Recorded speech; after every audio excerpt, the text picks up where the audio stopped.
People are the majority of the voting age in our country. Why can't young people organize themselves and throw out the 70-year-olds? The question is not whether you can throw out the 70-year-olds. The question is that in a situation where the same mind clamors for bread and books, bread will always win. And the political elite of this country have mastered the art because they know that 500 naira and 1,000 naira will make people sell their votes at the polling booth. And so it is not that we young people don't want to organize to take over from you. But it is that your generation has the money to keep our generation aground. And you have your generation has deliberately, sir, except for very few progressives like you, refused to give us the kind of education that will empower us to demand mandatory accountability from your generation. The kind of education that will help us to become innovative and drive competitiveness for Nigeria's economy. When you say that banks are giving loans to small businesses in Nigeria, the banks come with double-digit loans that are unaffordable for those small businesses. When you talk about youth and unemployment, the idea is not even youth unemployment. The idea is that youth unemployability is a greater challenge above youth unemployment.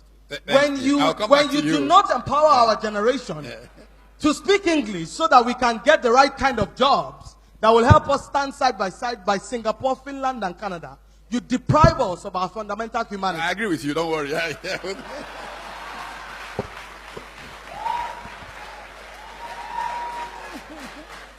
And I'm sorry, Professor Batitomi, I do not mean to be combative or to be activist.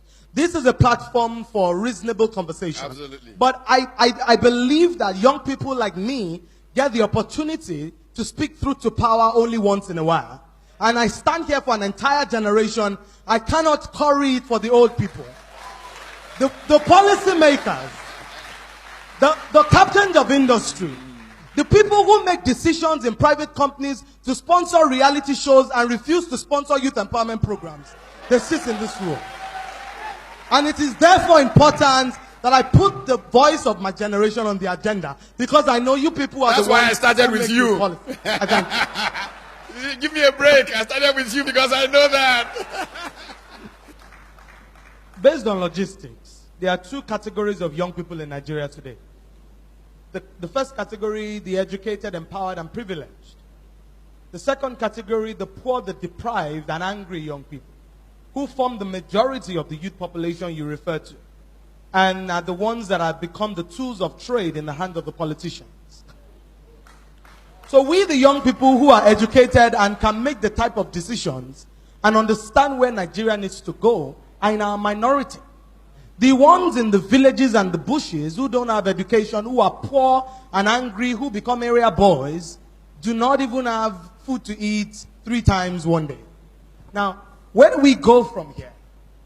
How do we promote inclusiveness? Nigeria and Africa have to become entities that embrace consequences. What do I mean by that? Consequences, when we begin to punish bad behavior in Nigeria, when people steal our money and we put them in jail, Nigeria and Africa will become better countries. I'll tell you why, sir. In Singapore, under Lee Kuan Yew, a minister bargained with a contractor and took money and took bribe from him to give him a contract. When Lee Kuan Yew found out, the minister committed suicide and left a note behind that he would rather die than face the consequences Lee Kuan Yew will place them. In Nigeria, when people steal our money, we give them chieftaincy titles. When they steal our money, we give them doctorate degrees. Somebody said that the reason why rich people in Nigeria don't fund research is because there's no substance at the base of their wealth. So when we do not place consequences side by side our actions, we do not send a strong message to the people who have stolen. How do we promote inclusiveness? Number one, we need to be able to embrace the principles of equality, where the children of the rich and the children of the poor can go to public schools because public servants elevate the quality of education in the public schools. Number two, where the children of the poor can get jobs without having connections.